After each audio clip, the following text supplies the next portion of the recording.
Bruno César aqui, hoje nós vamos falar sobre o inferno. Tá preparado para sair como mestre de infernologia? Brincadeira, mas vem comigo, você vai aprender algumas coisas nesse vídeo.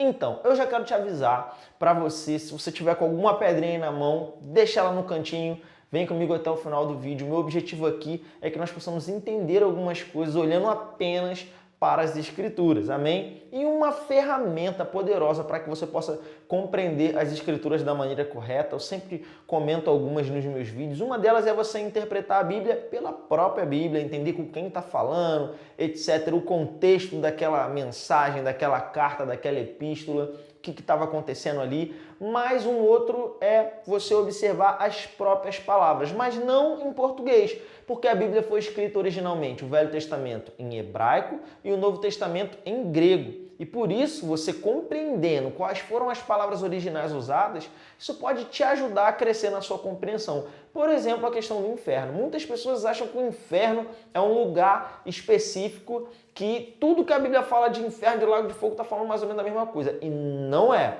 Eu vou te mostrar através das Escrituras. Agora, antes, a primeira coisa que eu quero dizer para você é: o inferno não é a casa do diabo. Algumas pessoas acham que o inferno é um lugar que o diabo habita e reina, ou alguma coisa do tipo. Não é.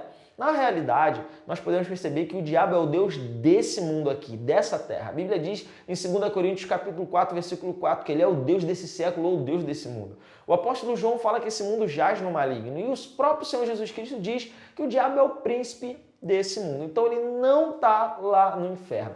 Inclusive você encontra textos na Bíblia dizendo que o inferno, ou o lago de fogo, foi um lugar criado para o diabo e seus anjos, não para o homem. Os homens que vão para lá são os homens que decidem desobedecer a Deus, rejeitar a salvação em Cristo Jesus e assumir a natureza do diabo. Natureza do diabo, sim. Por isso que Jesus lá em João 8:44, ele falando ali com os fariseus, eles falam: não, nosso pai é Deus. E Jesus fala: não, seu pai é o diabo, porque você tem a natureza dele, você pratica as obras que ele pratica. Ele é que é mentiroso e homicida desde o princípio. Então, isso é a primeira coisa que você tem que entender. O inferno não é a casa do diabo. Então, o diabo ele está aqui na terra. Sim, ele está aqui na terra, na verdade, nas regiões celestiais também.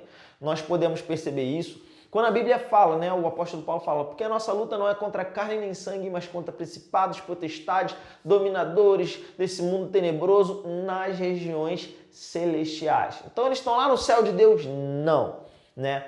A Bíblia ela deixa algumas coisas claras para nós, né? E nós cremos que o diabo ele não está lá onde é o trono de Deus, porque se ele estivesse lá ele seria destruído, porque aonde há luz, trevas não conseguem chegar. Lá onde está a manifestação, podemos dizer assim, da plenitude da glória de Deus, Deus Pai Todo-Poderoso sentado lá e Cristo sentado à sua direita. Não tem espaço para o diabo.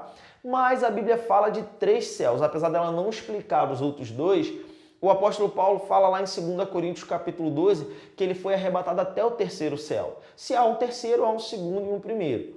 A Bíblia não diz os detalhes, mas a maioria dos estudiosos acredita que o primeiro céu é esse que nós vemos e o segundo seria o universo. Seja o primeiro, seja o segundo, o diabo e suas potestades estão nessa região e aqui na terra. Amém? Não no 3º céu de Deus. Então, dito isso, agora que você entendeu que o inferno não é a casa de praia do diabo, agora eu quero falar algumas coisas com você acerca do inferno, biblicamente falando. E a primeira delas é, fica preparado, está preparado? Vou dizer uma frase, talvez possa parecer contraditória, mas eu vou te explicar. O inferno não existe.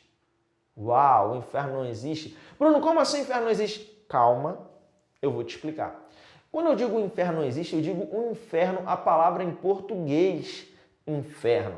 Porque a Bíblia não existe uma palavra só. A gente, quando fala inferno, as pessoas pensam em um lugar, um destino de tormento e tarará. No máximo, as pessoas falam: tem um inferno e tem um lago de fogo. Mas entenda bem, quando você vê a palavra inferno na Bíblia, existem 4 palavras que podem ser utilizadas para se referir a isso que muitos falam ou citam ou conhecem, ou até você vê na Bíblia como inferno. A primeira delas é a palavra Sheol, do hebraico. Vamos lá. Velho Testamento, hebraico. Novo Testamento, grego. Então nós temos no Velho Testamento, traduzida como às vezes morte, como sepultura ou abismo, a palavra Sheol, é do hebraico Sheol. E no grego do Novo Testamento nós temos a palavra Hades. Então eu falei que são 4, já estou pegando 2 para você. Essas 2 palavras se referem ao mesmo lugar, que seria o significado do lugar dos mortos, para onde iam todos os mortos. Então, Sheol e Hades se refere ao lugar dos mortos.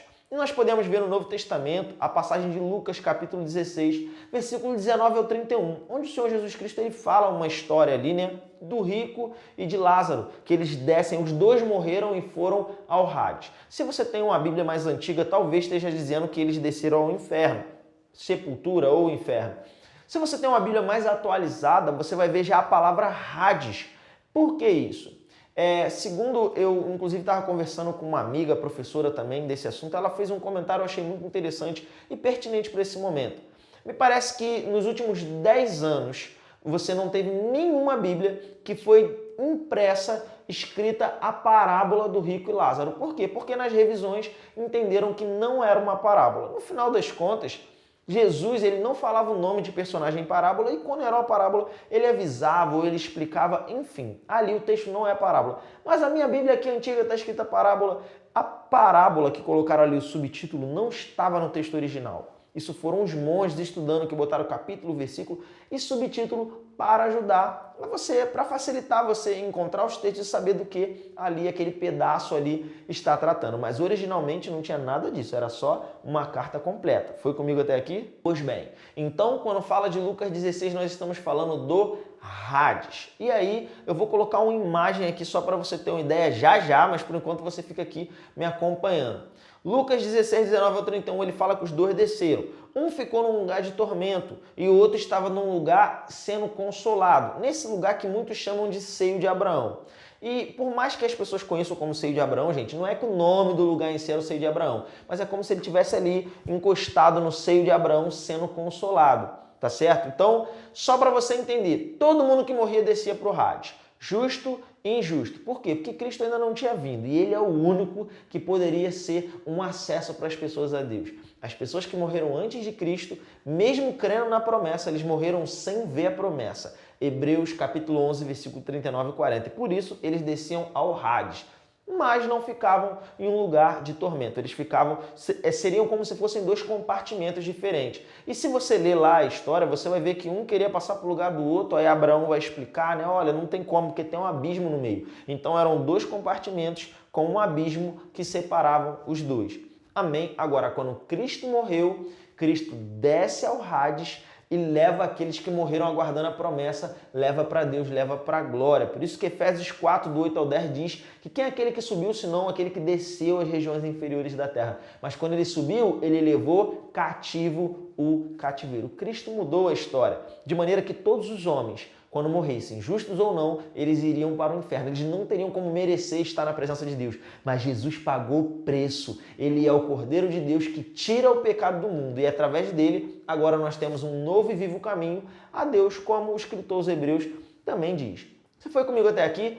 Então, inferno, né? Esse lugar, quando eu falo, o inferno não existe a palavra em português. Se fosse para eu definir qual deles ali eu usaria inferno, eu diria que é esse lugar, o lugar dos mortos, que é o Hades no Novo Testamento ou Sheol no Antigo Testamento. Esse seria, vamos dizer assim, o inferno, tá bom? Mas, por exemplo, aí você teria que dizer que Jesus desceu ao inferno e subiu. Tá, se for Hades, beleza, senão não rola. Você está compreendendo? Eu não quero que você fique confuso nem nada do tipo. O que eu quero é que você entenda esse primeiro princípio. Se você ficar com dúvida, lembra que eu estou disponível para tirar suas dúvidas lá nos comentários. Mas, num primeiro momento, nós temos aqui o Hades ou Sheol, tá? Não vou utilizar a palavra inferno para você entender a essência dos textos bíblicos apenas.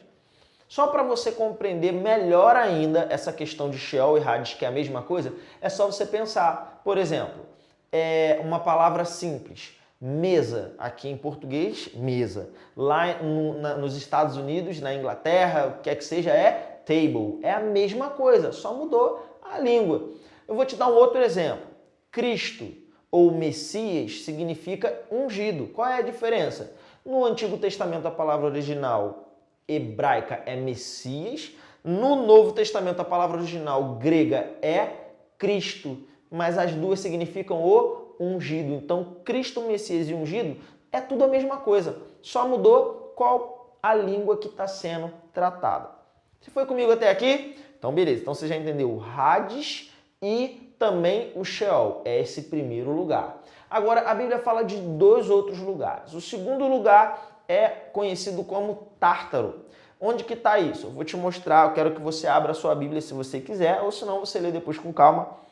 2 Pedro capítulo 2, versículo 4. 2 Pedro capítulo 2, versículo 4 diz assim: ora, se Deus não poupou anjos quando pecaram, antes precipitando-os no inferno, os entregou a abismos de trevas, reservando-os para juízo. Vamos lá. Então a Bíblia está dizendo que Deus colocou alguns anjos no inferno. Que inferno é esse? É o Hades? Não, o Hades e o Sheol é a mesma coisa, você já entendeu. Não, aqui é outra palavra original grega, que é a palavra Tártaro. É um abismo onde tem anjos presos. Alguns acreditam que é aquele abismo que divide ali o Hades, né? O compartimento ali, os dois compartimentos, o lugar de tormento e o lugar de consolo. Mas a Bíblia não diz, então a gente não tem como saber. No máximo a gente vai conjecturar, mas é só teoria. Então é um outro lugar que a Bíblia já chama de inferno. E nós temos ainda o Lago de Fogo, que é o destino final de todos aqueles que não foram salvos. As pessoas que morreram sem salvação, elas vão para o Hades. Lá no final dos tempos, elas vão ser ressuscitadas no julgamento do trono branco e vão ser jogadas no lago de fogo. E ali é a sentença final, onde vão estar essas pessoas e onde vão estar também o diabo, os seus anjos, etc, etc, etc. Foi até aqui? Se você tiver dúvida, essas pessoas que vão ser jogadas no lago de fogo, que vão ser ressuscitadas, você assiste o meu vídeo sobre ressurreição dos mortos, você vai compreender um pouco melhor, tá bom? Então, esse é o Lago de Fogo. Mas, só para você compreender, também tem lugar na Bíblia que fala sobre o Lago de Fogo citado como inferno. O próprio Senhor Jesus Cristo, lá em Mateus capítulo 10, versículo 28, ele vai dizer assim: olha, não tema aquele que pode matar o corpo de vocês. Tema aquele que pode fazer perecer no inferno a alma e o corpo. Esse inferno ali é a palavra grega Guiena, que é o lago de fogo. Não é o Hades, esse lugar intermediário. Então, esse lugar é o destino final. E isso é interessante porque quando uma pessoa morre sem salvação, o corpo dela vai para a sepultura. O espírito é que vai para o Hades. Mas quando ela for ressuscitada, ela vai ser jogada no lago de fogo se ela morreu sem salvação. E por isso eu e você temos que pregar o evangelho, tá certo? Agora, quando a gente olha para esse texto de Jesus, é interessante porque ele diz, olha, não vai ser só o espírito, vai ser a alma e o corpo que vão ser jogados no lago de fogo. E essa palavra original, como eu disse, é Guiena. Então, essas 4 palavrinhas você consegue entender de uma maneira melhor. Então, é o Hades, na verdade são 3 lugares aqui, né, a referência. O Hades, que o Sheol são a mesma coisa, o lugar dos mortos, que muitas vezes é entendido ou traduzido como inferno. Nós temos também o Tártaro, que é onde estão os anjos no abismo, e nós temos o Lago de Fogo, que é o destino final. Amém? E aí, você sabia disso? Aprendeu alguma coisa? Então deixa aqui nos comentários, compartilha com alguém. Bruno, e para que eu vou utilizar isso para a minha vida? Primeiro, que a palavra de Deus é algo importante. Se não fosse importante, não estava na palavra. Segundo lugar, para você entender como Jesus Cristo te livrou da morte, descendo ao Hades, levando o cativo o cativeiro e mudando a história da humanidade. Amém? Seja abençoado na prática da palavra em nome de Jesus.